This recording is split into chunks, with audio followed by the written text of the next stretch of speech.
Good morning and good afternoon for later, everyone.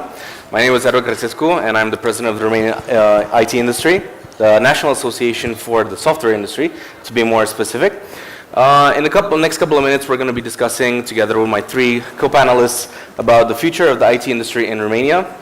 We're going to be talking specifically about the challenges that we have today. We're going to be talking about juniors. We're going to be talking about seniors. We're going to be talking about experience, AI, and obviously what it's going to be necessary in order for you to start your company if you want to do so in the next couple of months. So please join me as I have Mrs. Mîn DânLINA POPA, the Regional Cloud Sales Manager for Microsoft, Mr. Lîn PUÞAN, the CEO of ZITEC. Hi, everyone. And Mr. MARIUS, President of the Board for TechAngels. Hello. As you can see over here, we do have quite a nice mix of experience and people on the stage. And we're going to be trying to cover as many subjects as possible in the allocated time, because I do know that it's of particular interest both at a personal level for your future development in your career, but at the same time, what it's going to take for the IT industry of Romania to develop to the next phase. Now, before we start, I do want to give a quick shout out to our industry as a whole. As of right now, we represent approximately 8% of our GDP. In Romania, we are one of the major economic engines. We essentially contributed to Romania's economic growth in the past couple of years quite spectacularly. So if it wasn't for us, Romania unfortunately would have gone directly into a recession. It is what it is, but I think we can be a bit proud of our achievements as an industry, and what we can try and do for the future is going to be taking our industry to the next level. Maybe we're going to be reaching 12%, 40% of Romania's GDP. Fingers crossed, and we're going to see how it's going to evolve in the next couple of years. Now, let's get on to our panel, and the first thing that I'm going to be asking directly my colleagues is obviously the elephant in the room, and that is we don't have any more fiscal facilities for Romanian companies as of, 30th of December 2024. This has been quite a significant impact, particularly also for your careers, because most companies did, in fact, cover that part as your salary.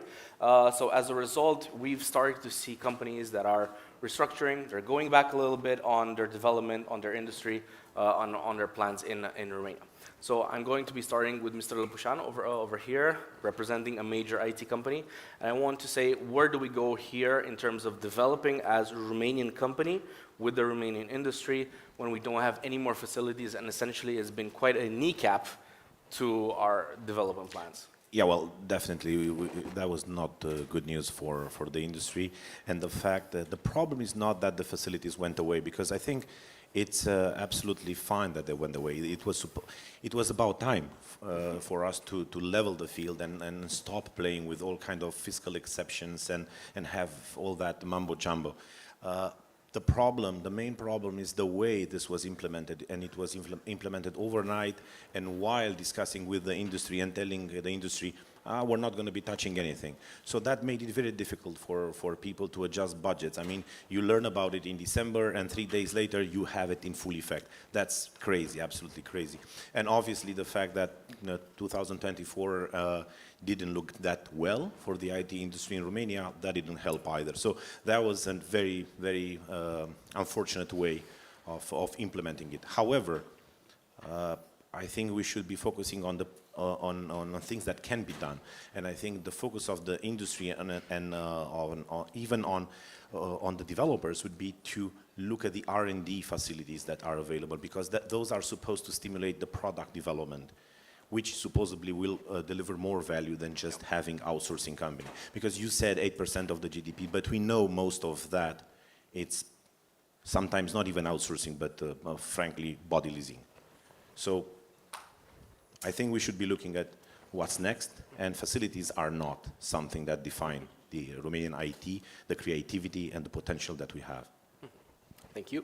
I want to ask Mrs. Popa right now, specifically from the perspective of a major multinational corporation, how did this impact particularly your plans in Romania, and how did this impact your future plans in the next, let's say, 3 to 5 years of your overall development for both products that are made by the Microsoft team in Romania, but also your even regional plans as well, because we know that Romania is a major player for Microsoft. Hello to everybody, thank you for the invite. Indeed, The news, as Alex was saying, it came like a bomb, one that was not expected because initially we understood it will be postponed, but at this point, indeed, Microsoft Romania was impacted, especially the team that we have, which is doing the support, the engineering, the development part, because right now Microsoft Romania has more than 2,000 employees in this area. Well, it's something, of course, that was treated at the HR level, was discussed and addressed in this forum, but in the same time, we are not stopping here. I mean, the fact that the facilities stopped, this doesn't mean that Microsoft is not looking at the Romanian market, is not appreciating the Romanian engineers. Actually, I'm just making a parenthesis here. I remember my first trip to Microsoft 12 years ago when I met my colleagues there in USA in 2013. With everybody that I met at Corp in Seattle, in Redmond actually, where is our HQ, everybody was saying, "You are a Romanian, you are so smart."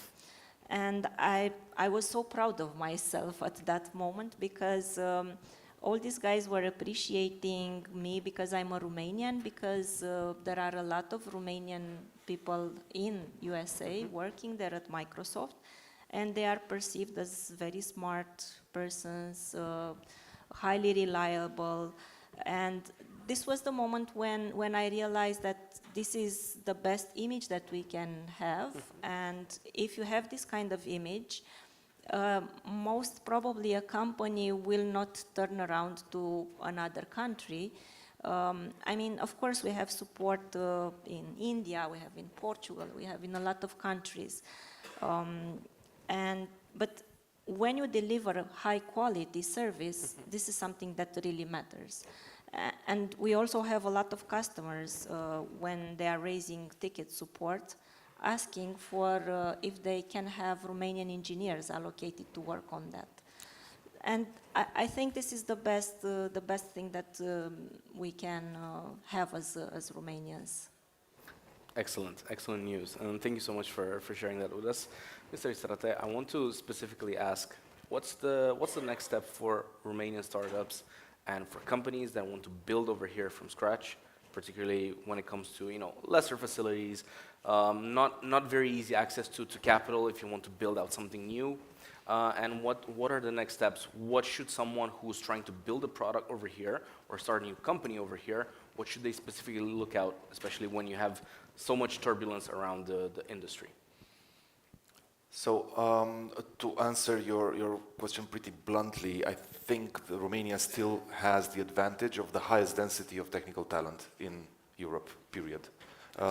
Mathematically, statistically, just the highest number of engineers per 100,000 inhabitants. It's as simple as that. So from the point of view of talent, one would argue we should be able to create those founding teams, or people looking for co-founders. They now have opportunities to connect through events, in co-working places, through communities, accelerators. I mean, I think there are a lot more programs. I'm thinking back to 2013, 2014, when I started looking at the kind of startup world. And I was traveling to France a lot, and they were sort of emerging back then, starting to create product tech companies. I'm comparing what's going on right now to what was happening in Romania back then. Yeah, there are a lot more opportunities right now, right? I mean, you've got programs, you've got... The amounts of money are not high, indeed. The amount of capital is not extremely high. You've got what? You've got 3-4 venture capital firms with some 200 million probably available over the next 5 years. But we don't need to think just of the local ones. Everybody in the region is interested in Romania. there are, the environment is more competitive in the Czech Republic, in Poland, in Hungary, but they're looking to deploy capital here because especially Hungary and Czech Republic, smaller countries, lower density of talent, not as many startups as we could generate here. So the opportunity is here. I would say, programs are there to help you accelerate, to help you create your founding team. Talent is definitely there. Some knowledge is lacking, but we can fill those gaps over time. I'll also answer statistically and tell you, though, that despite all this, we're not creating as many startups as we should. So Romania today, from our analysis at TechAngels, we've got about 250, 300 applicants per year, projects or startups that are being created by Romanians. We know that represents about 40% of what's being created. Not everything comes to us, obviously. Nice. Some of it goes to other communities. That's about 700, 750, 800 projects per year that get started. We would need about somewhere between 3,000 and 4,000 projects being created per year in order to have that increase in the contribution to the GDP that you were mentioning early on, because Alex was absolutely right. On the long run, you want value creation that is unlocked, sustainable in a very sustainable way, and that's also through product companies, not just what we're doing right now. Marius, I'm going to stay with you for one moment for actually the next topic. So we want to talk specifically about opportunities for juniors. Yeah. Right now, specifically because the industry is in such a turbulent period, juniors don't have access to opportunities as they had before. Yeah. It's quite hard for a junior or someone who's starting in the industry, at least in Romania right now, and also at a global level. It's hard for them to break out. A good paying job that starts off well, maybe a good technical job as well. So I want to ask, talking about opportunities, how do you see it, at least from a junior perspective, going out on a limb, as we say, and taking a risk to go directly in a startup and not necessarily to go on a more established company? Because, as I said, opportunities are a bit dried up right now. So some juniors, some people who are starting out in the industry might want to think and go, hey, maybe I want to go to a startup. Can we do a small, how many people in the room are under 25? Please raise your hands. Okay. How many of you, please keep your hands up. Please keep your hands up. How many of you have heard of Project Europe? How many of you have heard of Project Europe? So very few of you. Yeah, it's a project launched by the guy at 20VC, Harry Stibbings, I think is his name. A fund of 10 million looking to award 200,000 euros to young founders under the age of 25 who have a brilliant technical idea that they want to implement. 200,000 euros off the bat, no matter where you are in Europe, and that's just one of the responses to this decoupling that's been happening over the past 2 months between the US and Europe. But historically, Europe has had opportunities for young people who are looking to start a company through grants, through various programs. Now, I will just say this. Personally, I don't consider age to be a virtue, whether you're young or you're old. I don't think. I've seen people who are remarkable at a young age, and I've seen people growing up and aging disgracefully, let's say, from a human value standpoint. I don't think age is a virtue. I don't think it's a handicap either. So I don't believe that somebody who's 23 or 22 right now and who just graduated has a huge problem compared to somebody who's my age, say early 40s. I think there are opportunities out there that were not around. I think the ground is constantly shifting. What I like to use as a framework, and what I encourage young people who maybe to use as a framework to think about this, try to understand where the world is right now. Try to understand what the groundwork, what the ground looks like around you right now in order to figure out what to do next. But financing opportunities are there if you want to create a company. Whether it's a product company or a services company, honestly, it doesn't matter. There are financing opportunities, right? And age is really, it's not at all a handicap. Perfect. Thank you so much, Marius. Mîn DânLINA, I want to ask you, from the perspective of Microsoft and generally big corporations, what about the opportunities for the juniors? Because corporations have a bit more space as well, and a bit more budget to take this risk on, hiring people who have just graduated, for example, with very little experience. And sometimes some people prefer to go this route. It's an established route. You have the safety of a very large company. You know that you can make some mistakes and you won't necessarily, well, I won't say punish for it, but it's going to be a bit more forgiving compared to, for example, a startup, where you need to be doing the right thing at least most of the time. So you can grow a bit easier when it comes to a large company. So I would like to ask your perspective on this. What are the opportunities for people who are just starting out? We have some dedicated programs. These are global ones. These programs are attracting students, even if they are in the university time, especially the ones which are in the last 2 years. And these programs means that they can apply, they can be hired, they can work in Microsoft, not only mentored and work for free or something like this, but they can be hired, they have special conditions, they have dedicated sessions, they have a dedicated global community which is taking care of them. They have regular meetings. I remember when we were having our annual meetings in US, they were present there and they were the loudest ones with the voice cheering up and being very energetic. So we have these programs in plan, in execution actually, not in plan. We have programs also dedicated to the master graduates, which we consider they are also young and junior. Besides all this, there are a lot of mentoring stuff, there are a lot of mentoring groups, activities. Me, myself, I was mentoring students from the Polytechnica University. I have participated in some events where they were coming, presenting their software applications, their developments. I did coaching and mentoring for several sessions to teach them how to sell their product, how to build the product. These kind of initiatives are like on a daily basis in Microsoft, and we are just volunteering for this. When we had events, for example, last year I organized an AI community event. We started an AI community. We hope we will have it bigger and bigger every year. And in this community, we have invited some teams, young people from the high school that they won some robotic projects, and they were exposed to our partners. ZITEC, for example, was there. Our customers, our enterprise customers, it was a community with 150 people, and they were presenting their project, what they did there. Afterwards they interacted, they discussed, they set up mentoring sessions. Like some of them, they went for the summer 3 months and worked very closely with some of our partners. So I just named a few of the initiatives that are supporting the juniors.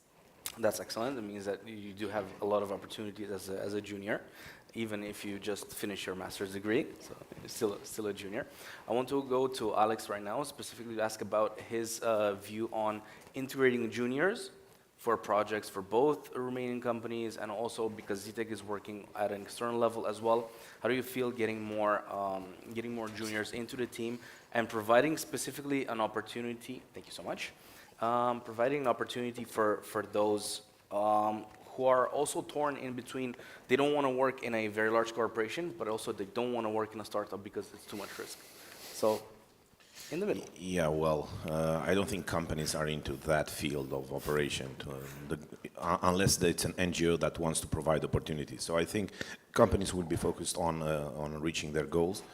And of course, the market is shifting. I think that's going to bring a bit more quality. Because like 2 years ago, if you, I don't know, if you were alive and had a programming language on your resume, you would be hired, right? So that's good because the pay is high, but I think that's bad for the quality because where's the drive to improve yourself? if you're going to get a raise no matter what, and if your job is that secure. So I think a natural balance creates needs some risk, and then you will maybe be pushed a little bit more from outside, not just from within, to better yourself.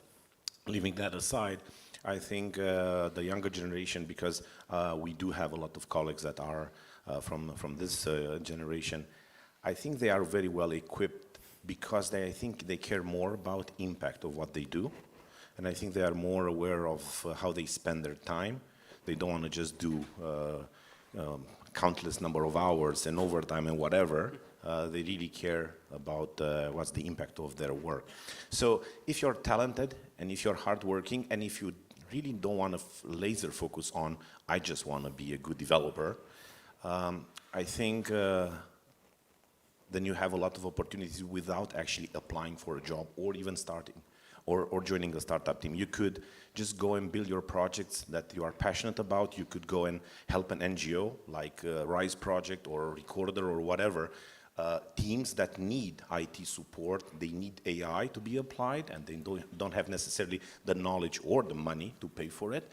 And I think that's gonna bring you a lot of knowledge. You're gonna be playing not only to solve IT issues and do algorithms, but you will maybe learn a bit more about the product, the marketing, the other aspects. Because that's why maybe we have less startup than we should, is because, well, we do have technical talent, but how well are we equipped to address a go-to-market strategy? So I think I'm not at all concerned that the juniors these days will have a rough ride. I think, yes, we are, all of us on this planet are having a very, very rough ride these days, unfortunately. But I'm very confident that they will be good. They will be okay. You were talking about talent, and this is a very good point because we're going to go to the third question, this time about seniors. So right now, because we can work from home and it's very easy to essentially work for every company on this planet, a lot of companies outside of Romania and sometimes even outside of Europe have simply resorted to just going for the best talent that Romania has, and you can just work from home for a company either in the US directly or sometimes from Japan or Dubai, Abu Dhabi. It depends. So all over the world. And this is my question. I'm going to start with you, Alex, specifically on this. How do we keep the best talent, the seniors, the ones with the most experience within Romanian companies, particularly when Romanian companies and even sometimes even multinational companies over here are at a disadvantage compared to, let's say, a pay package or some other benefits that are being offered? How do we keep the best people in Romania? Well, look, you're always going to have people that are purely motivated by money. And of course, then they will go to the company that pays them the best possible for their skills, and that's fine. I don't think we can play that game. I think, of course, the pay level in Romania has definitely risen, especially in the pandemic years and after that. So I think you can get a lot of money by staying in Romania, and I think the prices still are creating an advantage to be here. You still have probably one of the safest environments in Europe and in the world, in Romania. You can definitely walk at 3 a.m. and you will not be mugged. That's not maybe possible in other European capitals. Yeah. So I think there are advantages. We all know the disadvantages. I'm not going to be listing them, right? So the reasons for maybe not staying here. And I think we shouldn't be judging anyone that actually thinks that there's more value for him, for his family to work abroad. But I think we should focus as Romanian companies on creating and picking the projects or building the products that have that impact, that motivate people. Because then that's going to matter, and maybe we will retain the talent that is motivated by that. I think that's the key. Yeah, perfect. Thank you so much. I will go to Marius over here to ask specifically on his perspective, keeping talent for startups, because that's going to be actually a bit more harder, especially when in Romania we don't have this this practice of giving out equity, for example, compared to the United States, where you can just give out percentages directly from the founding of the company.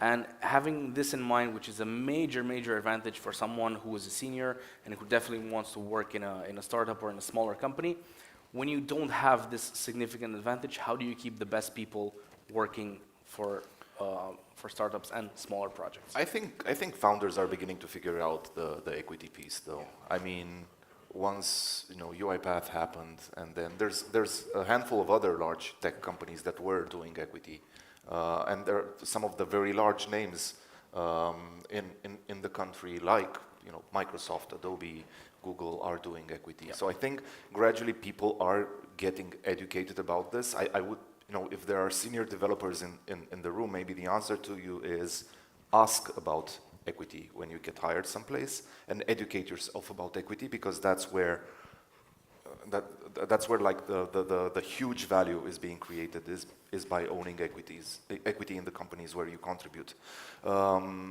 So I think gradually people are beginning to get it. I'm less worried about that, to be honest with you. And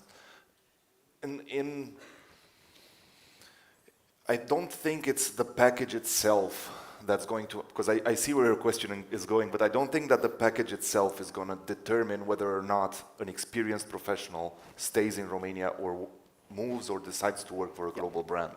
I think it's the way we define our ambitions that's going to determine if those folks want to stay. If we as leaders, as thought leaders, as company founders, as executives in companies are able to articulate an ambitious enough vision to motivate these people to stay in. If we do that, then they will stay and they will work for these companies. If we're not capable of doing that, ultimately, honestly, let's not blame it on equity and packages. Thank you, Marius. Mîn DânLINA, straight question. How does Microsoft keep its best senior talents within the company? Well, I totally agree with my colleagues, and I was thinking that in my team I have sellers, but I also have two very highly skilled technical professionals. One of them is at the level of a data scientist, and he is constantly recruited by US companies. Like, he's showing me, like, I don't know, once at 3 days he receives an offer or something like this. He's still with Microsoft, although he is for many years here, and he's quite happy. And I asked him very genuinely as a manager, look, I really want to learn from you. What is motivating you to stay here and to be happy and to like what you do for so many years? Of course, he was promoted, he receives stocks and so on.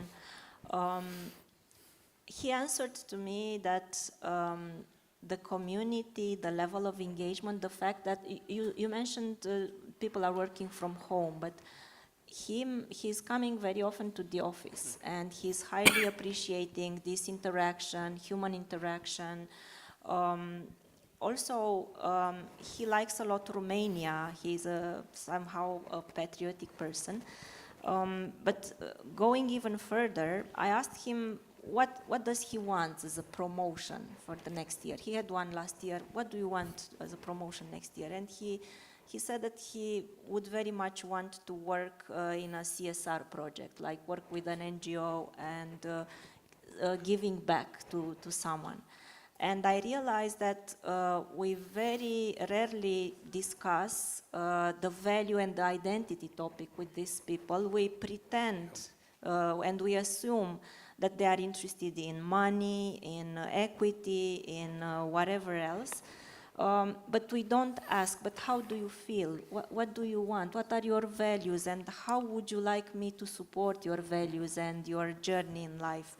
Especially the ones that they are already past 35, you start to question yourself and to ask yourself, what do I bring back to the world?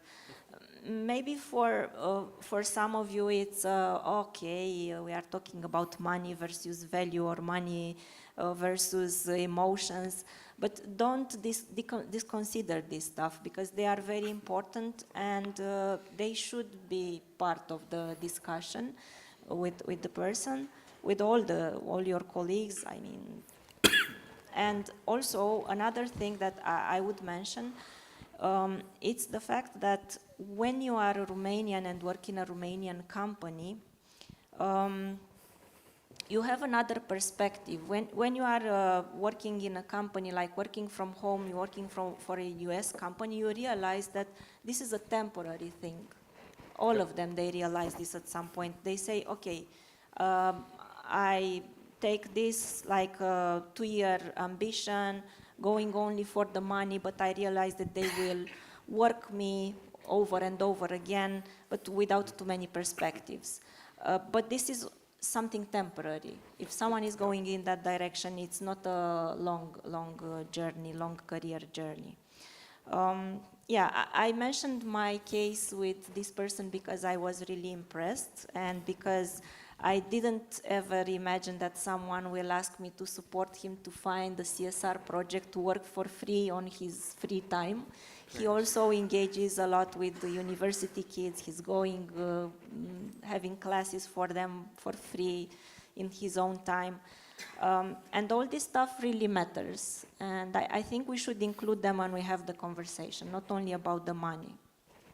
Excellent. I just want to chip in a little bit on that.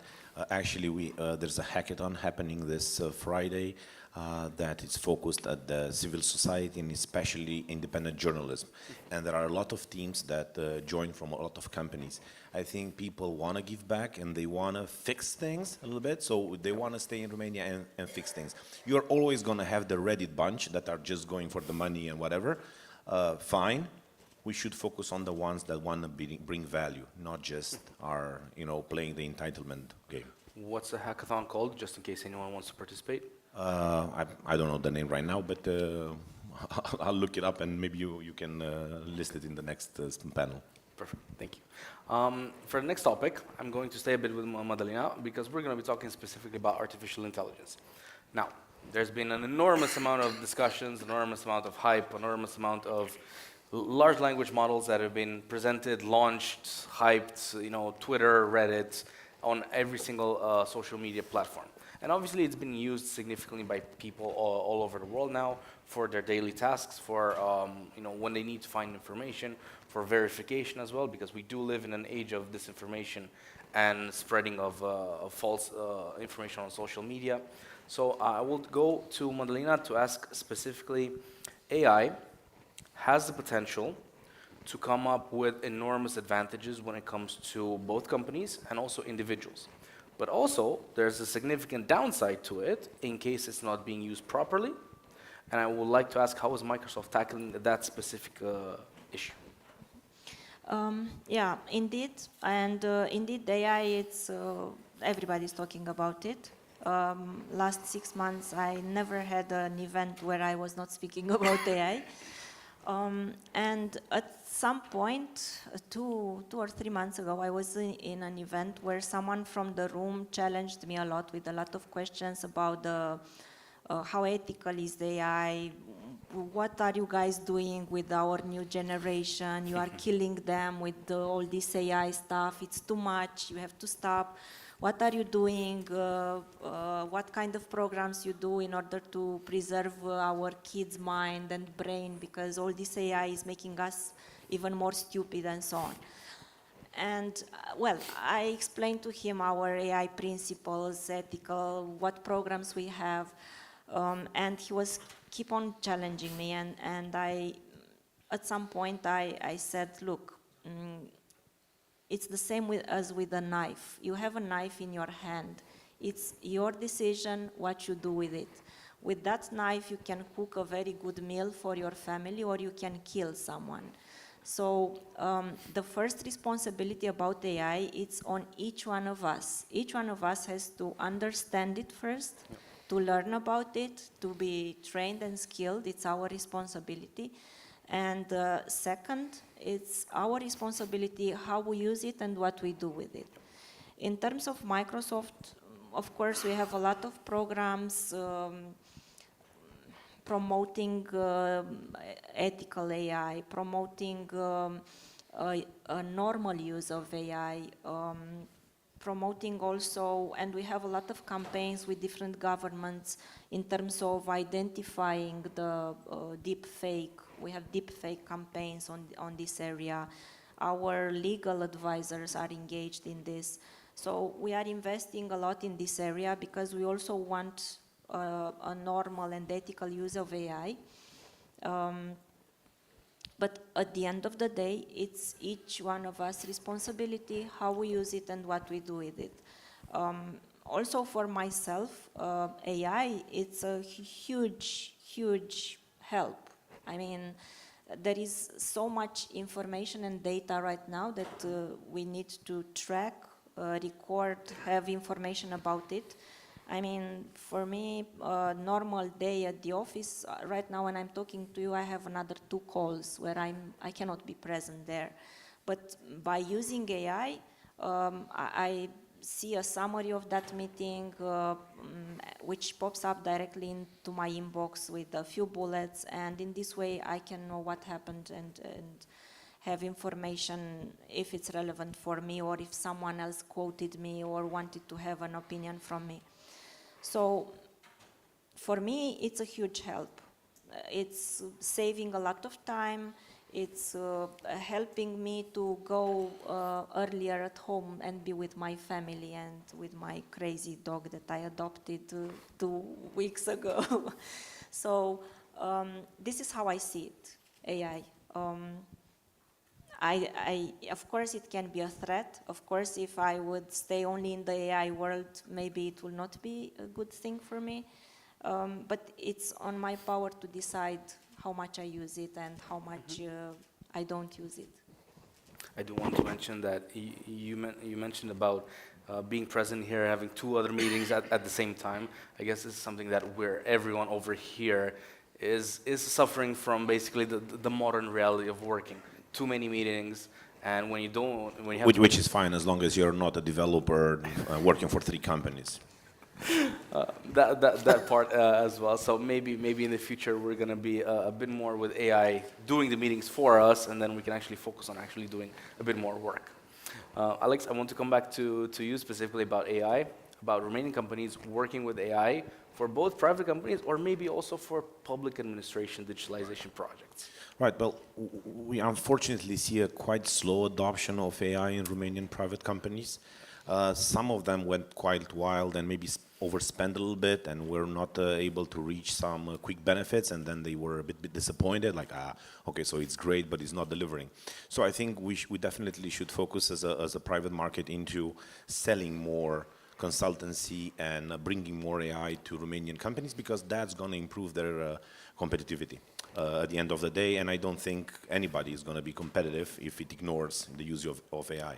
Now, the funny part is that actually the state seems to be more eager and faster to adopt AI, even at high level, and we were quite surprised to see that. And I'm just going to give you a couple of examples. Right now, we are deploying AI in a couple of ministries in Romania, including the Defense Ministry, including the Internal Affairs.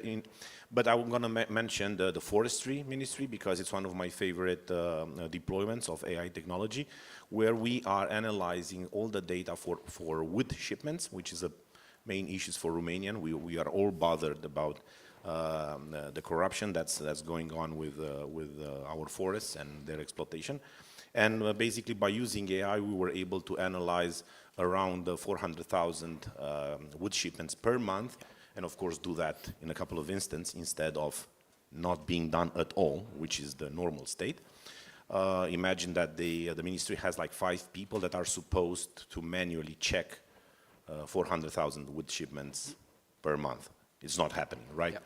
So here comes AI, and the guys that thought like, okay, we are covered, we have the law, we have the procedure, nobody's checking, we're good. Here comes AI, and then a lot of fines and a lot of crime is being uncovered.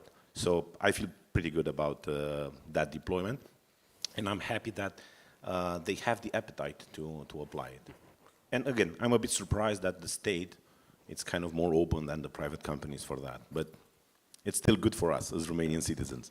It's good to see the positive impact on day-to-day life. Marius, I want to ask you specifically, are Romanian companies building AI? Because it's a completely different perspective for the future.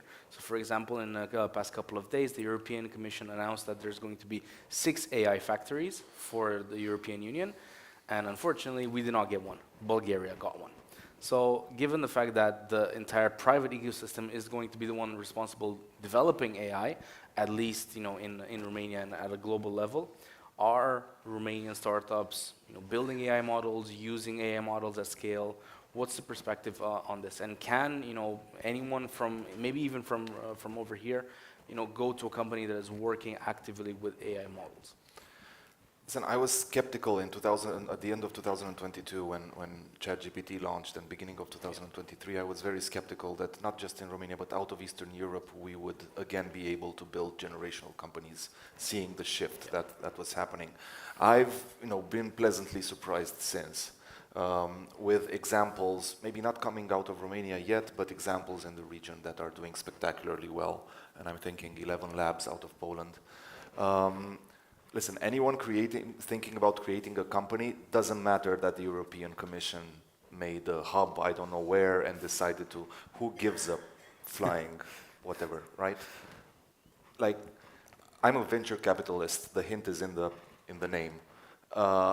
Capital will chase great teams that are trying to solve huge problems.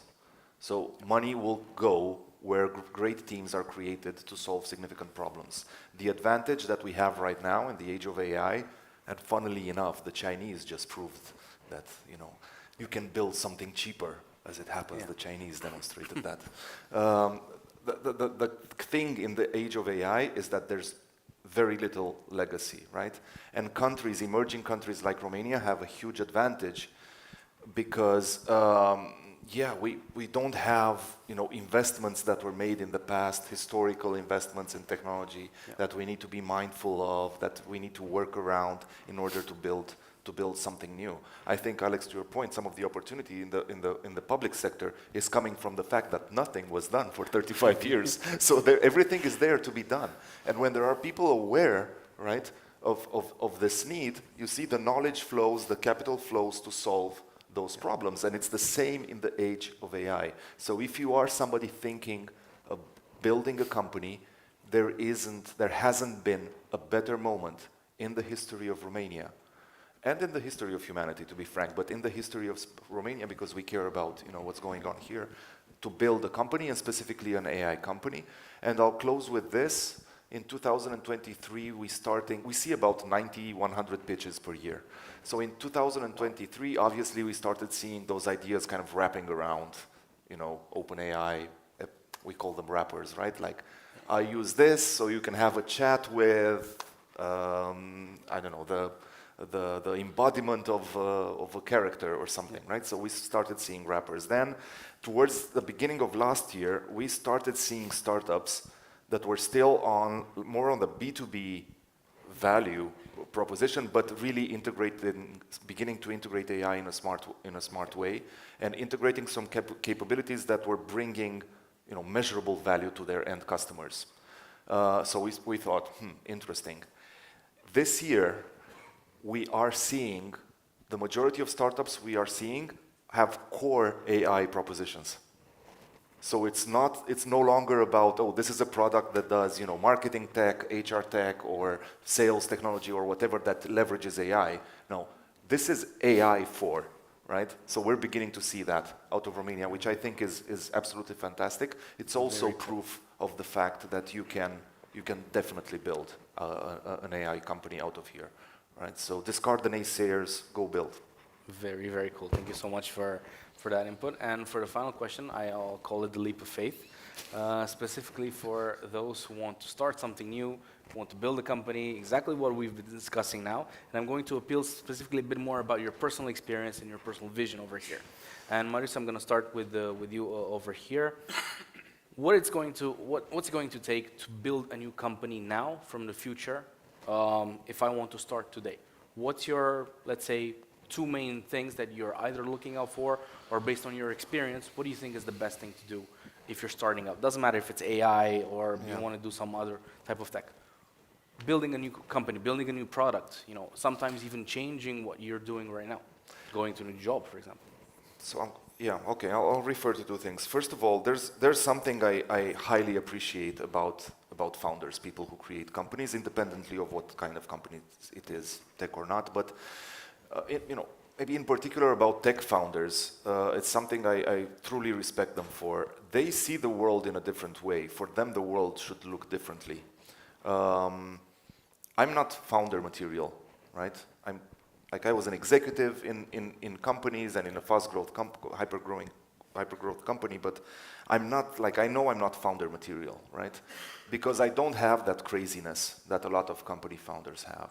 They are relentless in pursuing a vision of the world that they believe is correct, right? What the world should be like. So I think my experience so far is, you need to have that craziness and be relentless in pursuing that vision.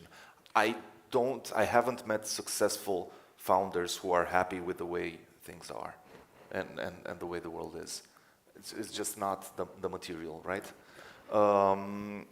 So yeah, there is that dose of craziness. I don't know how to call it otherwise, that I truly respect founders for. And everyone that has that, and if you wake up in the morning thinking, this is, I'm not going to use the F word, this is shit.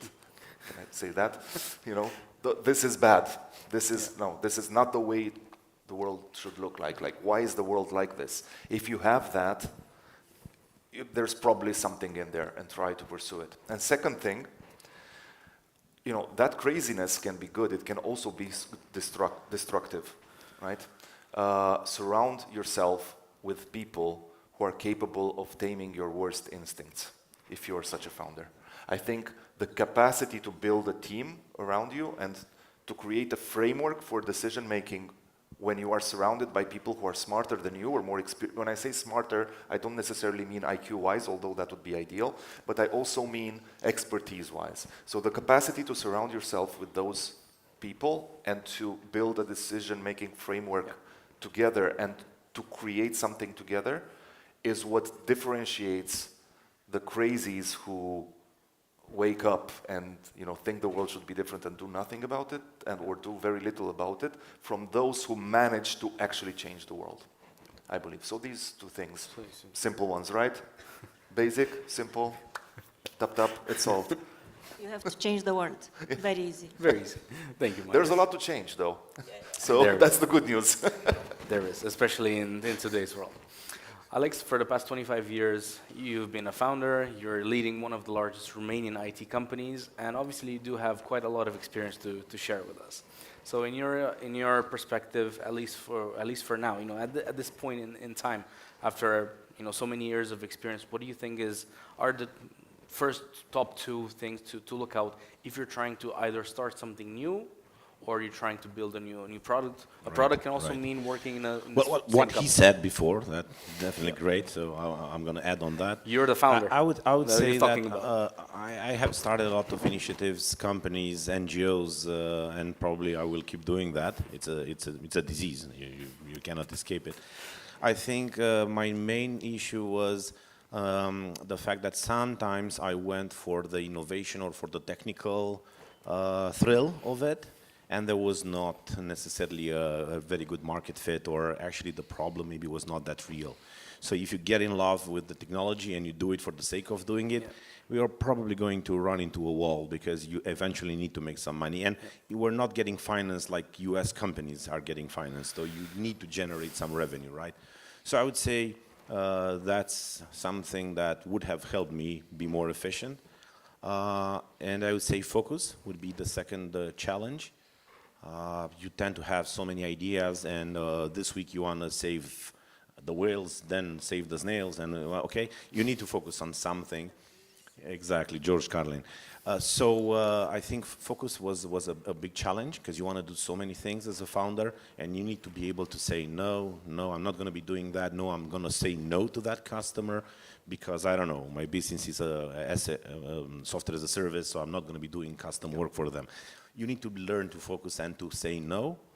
And I think with these two, I think your chances of dying are dropping, dying as a startup or dying as a project.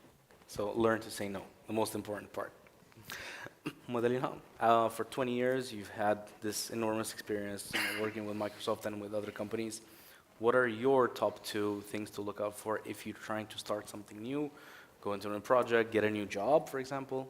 What's your perspective?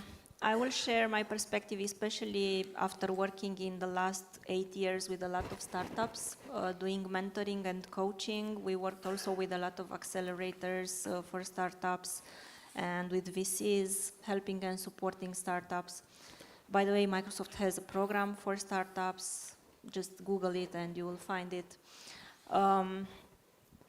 If I have to summarize, and now I will put my coaching glasses when I will say this, I will say that a very bold vision, create a very bold vision. Just put there whatever you dream in your biggest fantasies. Maybe you see it as a fantasy in the beginning, but that is your dream. And even if it sounds bigger than you can imagine, just put it in writing and create a bold vision for it. And second, create a very, very accurate execution plan where you will use everything that you have, your network, your LinkedIn community, your friends. Try to find any resource that can help and support you in delivering that bold ambition and that bold vision that you created. And last but not least, just have a read on Atomic Habits book and take it step by step. Don't try to deliver the bold vision in 1 week. I mean, if you can do it, it will be amazing. But if you cannot do it in 1 week, 1 month, 1 year, or whatever you set up as a goal, just take it step by step and don't just get energy. Every morning, wake up with an energy to deliver the small step that you proposed for that week, that day, and so on and so forth. Thank you so much for that. Now, my questions are over, but I think we do have a bit more time. Just so if anyone wants to ask any questions with regards to our panelists, I think raise your hand and we can definitely have a little chat. Just mention also, please, for who you want to ask the question.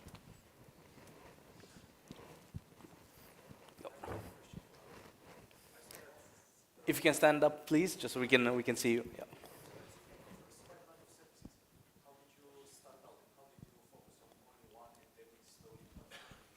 Yeah, so the question is, how were we able to deliver so many different services and do that presumably well, right?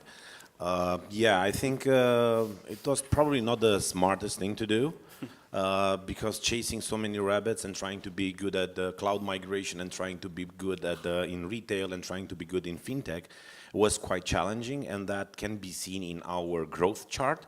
And especially in our profitability chart, right? So we did fail a lot.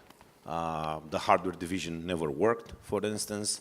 The cybersecurity division, it's working, but not what we kind of hoped it to be.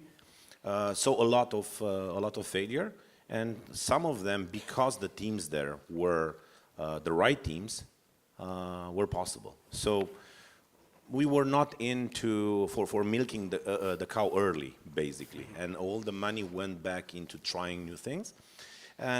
Strategically, there was also a little bit of strategy involved because it's so difficult to get into a good account. And if you are just selling one type of service, then when that service is going to end or when competition is going to replace you, you're going to be out of the account. In our case, if we are there with 3, 4, 5, 6 services, we are going to be staying in that account for a long time. And that means the cost of acquisition for new customers, it's much lower. And then predictability for business, it's much better, right? So years ago, I had no idea what we're going to be working on 3 months in the future. Right now, we already know what at least half of the company, and we are about 500 people in total right now, it's going to do for the next 6 months. It's better. You can predict a bit more. So again, it was a challenge. It was difficult. I'm not recommending it. I don't think it was necessarily smart, but eventually it kind of worked for us. Awesome. Thank you. What are the question is from us. What are the 3 key points that you are looking in a company when investing? At this stage, very early, so where I invest and where my colleagues at TechAngels invest, we typically invest very, very early. We call it almost inception stage. Think of us as, to paint a funny picture, think of us of sitting, next to you founders as you wake up in the morning by your bed, creepily looking into you in the eyes and asking, did you have a good idea? last night because we'd like to invest. No, this early. So we invest very, very early, pre-product sometimes. So there's just a vision of what should be created. So then what are the important factors when you invest like this? Because you don't have revenues, you don't have, oftentimes you can't even see a product demo, right? So you care about the team. You care about the founders, the founding team. Personally, I care about serial founders. It's part of my thesis. I don't invest in first-time founders. But I invest in people who have either founded or led projects before, or led teams before, or created teams before. So I care about this expertise of bringing people around you, right? So the first most important thing is the founding team. It needs, it's like 95% of the decision-making process. The others are also important because they function like red flag, green flag. If it's a red flag on them, even if you love the team, you're going to ask the team, are you willing to pivot and change what you're doing if, for example, the market is not large enough? Alex said this earlier, that he and maybe other founders also pursued technical challenges that were just looking to be solved, but nobody... They are always sexier. Yeah, but nobody was looking for that solution. It's a solution looking for a problem. And oftentimes I see great founding teams and great founders who are willing to build something to solve a problem that doesn't exist. And if the problem doesn't exist, there isn't a market for it, and nobody will get money out of their pocket for it. So there needs to be a market. It needs to be something real. You're solving something real, not just for the fun of it. I would say that's number two. And number three somehow relates to the first two, but I always ask founders and founding teams, how many people have you talked to about this? And is there somebody in the business world who would be willing to pull out some money from their pocket to pay for this in the form of, let's say, a design partner, for example? Or is somebody willing to give up some of their time from the position of a future customer to evaluate this with you and to work with you on this kind of validation from the market? Or have you pitched this to potential customers, right? Have you talked to? It kind of plays again into the market, but I'm not evaluating. I'm doing this not because I'm evaluating whether or not there's a market for it. I'm perfectly capable of doing that myself as an investor. I'm evaluating you as a founder, whether you're capable to take some feedback and change your mind, right? So these are, if I were to think of top three things. There are others also, by the way. All right, so first things first, the word hate is not exactly, I wouldn't say relevant over here. Now, I understand the point that you're making. I know that there's been quite a significant discussion about 2-3 years ago, specifically about this subject, about contractors, companies, working together, those who have contracte individuale de muncă, things like that. I know very well the discussion. And, as an association, we are not against contractors. It would be quite stupid for us to do so because we represent companies. And the companies themselves obviously use contractors. So for us to be directly against it, it would essentially mean that we're fighting against our own interest. So this is clearly not the case over here. Now, with regards to what you mentioned about having an association for contractors, the associations that are right now in Romania, and particularly in this case ANIS, as the National Association for the Software Industry, we represent exclusively companies. What you're essentially saying is someone who is working towards a syndicate, because that represents individuals. There's a difference between patronat, which is in this case what we are, and a syndicate which represents the interest of individuals. Now, clearly, we're more than open to work together on this. We know that in our industry, there's 200,000 people who are on individual contracts, obviously, and then we have about 30 to 40,000 based on our estimates, those who work on contracting. And contracting also means that what we mentioned earlier about those people who work outside of Romania. So they're based over here, but they're working for entity in Japan, for example, or they're working for Amazon directly linked to Amazon in America, not Amazon over here in Romania. So I know this entire discussion, I think that it's been quite overblown because clearly we are not against contractors. It's against our own interest. Look, I think there's a nuance here, right? So look, at ZITEC, we are using contractors because it's much easier to manage the risk. If I would be only hiring and then a project stops unexpectedly, what do? You end up with a lot of people that are on your payroll and you're just chewing to your profit. So obviously you need to have a healthy ratio of internal capabilities for delivery, and especially the senior type and the consultants and the project managers, and try to get contractors for the rest, right? So nobody has anything against contractors. I think it's a very, very false challenge here.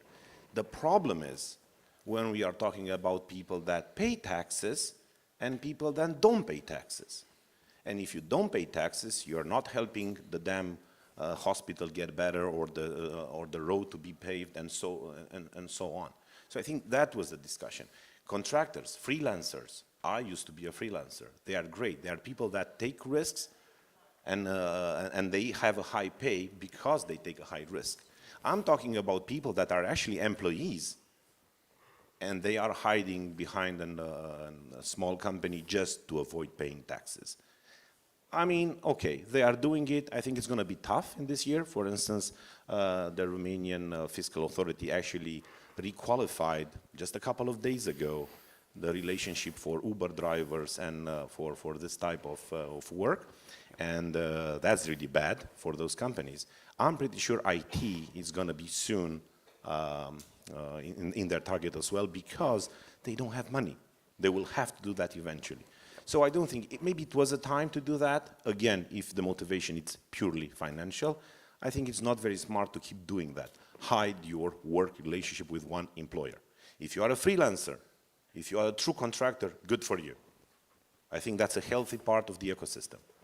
People not paying their taxes, maybe they should shut up.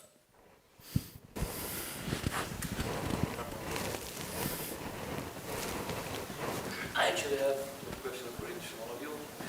Marius, I just your LinkedIn profile that you are a UiPath alumni. The question would be, do you think you have today in your portfolio a startup that would be a unicorn? I don't want to jinx it. He has a whole unicorn nursery. Silently breeding unicorns.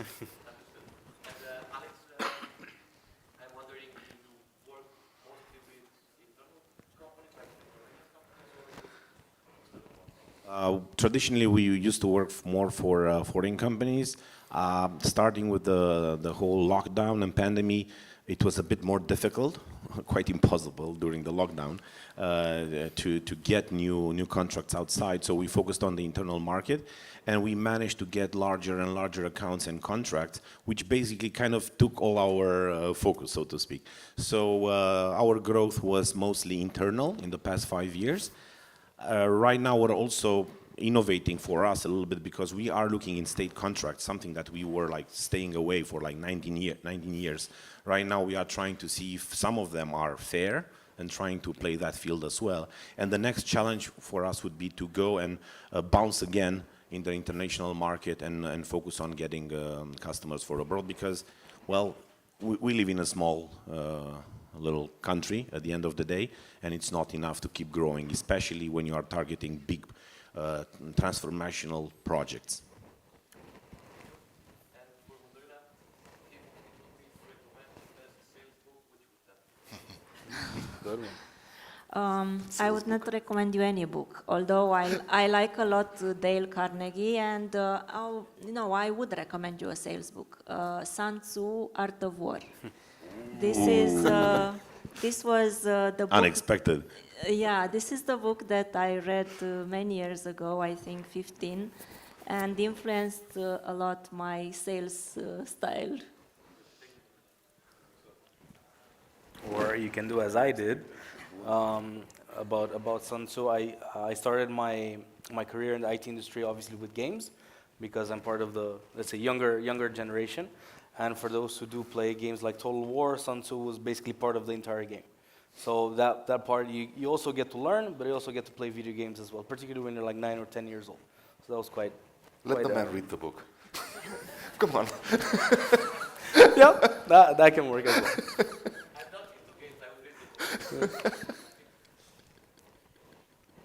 Any more questions? Oh, no more time.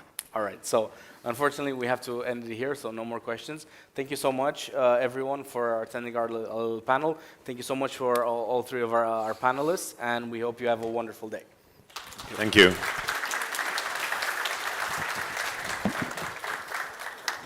Hi, Samir.